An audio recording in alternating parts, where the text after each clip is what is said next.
Hello everyone, আজকের পুরো সকালে টিফিন থেকে ব্লগটা আমি স্টার্ট করছি। তোমরা সারাদিন আজকে কি করি তোমরা দেখতে থাকো, কারণ আজকের দিনটা ভীষণ পরিমাণে স্পেশাল দিন। আর আমি সকাল সকাল এই বাড়িতে চলে এসেছি। এই বাড়িতে এখন প্রচুর কাজ, তার জন্য আমি এখন টিফিন করে নেবো, বাটার টোস্ট। টিফিন করে তারপরে সবাই কাজে লেগে যাবো। চলো আজকে সারাদিন কী হয় দেখতে কিন্তু একদম ভুলো না। টিফিন করে নেওয়ার পর এখানে কি রান্না হবে সেগুলো রেডি করে নেওয়া হচ্ছে। আর আমি বোন সব আনাজগুলো কেটে নিচ্ছি। 3 রকম ভাজারটা আমি কেটে নিয়েছি, কারণ ও যে সমস্ত সবজি খাবে বলা হয়েছে সেই সবজিগুলোই ভাজা হচ্ছে। আর তার সাথে চিংড়ি মাছ দিয়ে দেওয়া হবে, কারণ বাচ্চার ব্যাপার তো জানোই তো, সবজি পছন্দ করে না। আর ও তো একেবারেই পছন্দ করে না। তারপরে এই ব্যাগের মধ্যে বাবা মাংস এনে রেখে দিয়েছে রাতের জন্য। আর দুপুরে মাছ আর চিংড়ি যে রান্না হবে সেগুলো মা এখন পরিষ্কার করে নেবে রান্না করার জন্য।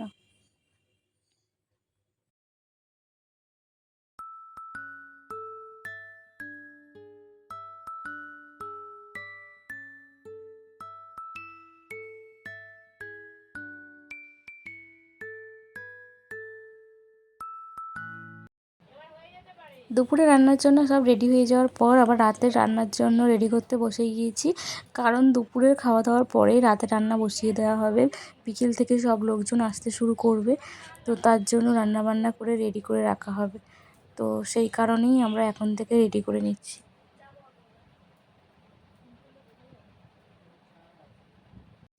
এদিকে দেখতে দেখতে দিদিও চলে এসছে, ও কেক নিয়ে এসছে।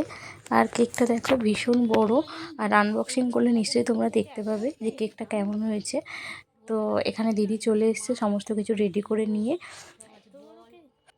আর দেখো এখানে মা আর ছেলের একটু ভালোবাসার মুহূর্ত চলছে, কারণ ও জানতোই না, ওকে পুরোটাই সারপ্রাইজ দুপুরে রান্না কমপ্লিট হয়ে গেছে, বিকেলের জন্য রেডি করে নেওয়া হয়ে গেছে। তারপর ওকে স্নান করিয়ে এখানে আশীর্বাদ পর্ব চলছে।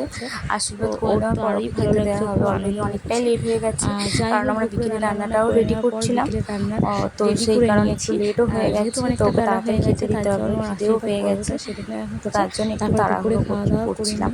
রাতের রান্নাটা আবার করে নেওয়া। তোমরাও সবাই ওকে আশীর্বাদ করে দাও, ওকে উইশ করে দাও, যেন অনেক বড় হয়। ওকে উইশ করো তোমরা সবাই।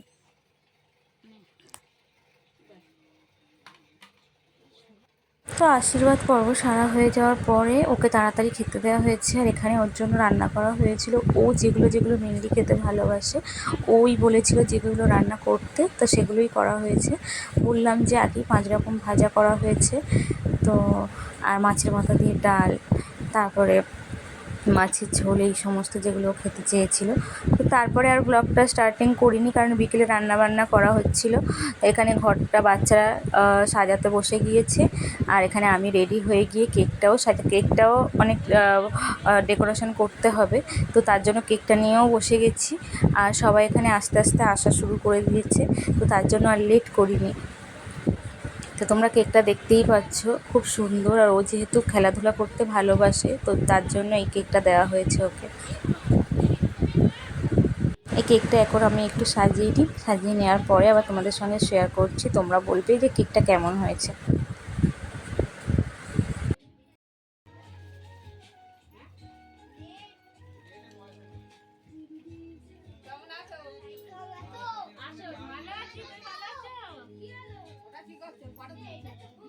ভালো আছি। হ্যাঁ, তুমি ভালো আছো?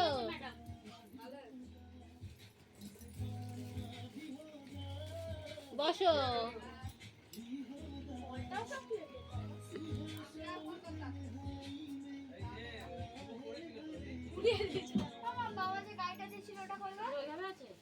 এই যে কেকটা সাজানো কমপ্লিট হয়ে গেছে। কেকটা কেমন হয়েছে তোমরা কমেন্টে প্লিজ জানিও।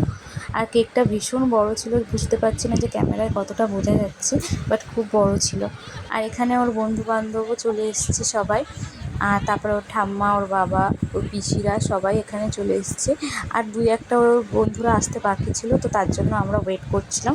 তারপরে আমরা কেকটা কাটবো সবাই চলে আসার পর। তো এখানে সবাই চলে এসছে, এবার আমাদের কেকটা কাটা হবে, কারণ বাচ্চারা অনেক অনেক দূর থেকে এসছে। আর আমার কোচিনের বাচ্চারাও এসছে, আর আমার কোচিনের বাচ্চারা অনেক দূর থেকে পড়তে আসছে, তো তার জন্য বেশি রাত করলেও হবে না। ওই জন্য আমরা কেকটা কেটে নিচ্ছি। কেটে নেওয়ার পরে ওদেরকে খাওয়া দাওয়া করিয়ে দিতে হবে, তারপরে ওরা বাড়ি চলে যাবে।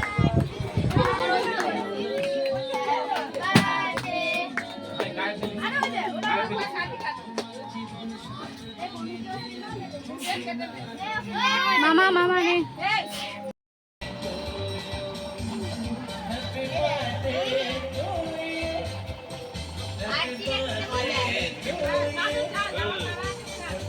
কেক টেক কাটা হয়ে গেছে। এখানে কিছু কিছু বাচ্চারা যারা দূরে যাবে তাদেরকে আমি খেতে দিচ্ছি ওই ঘরে।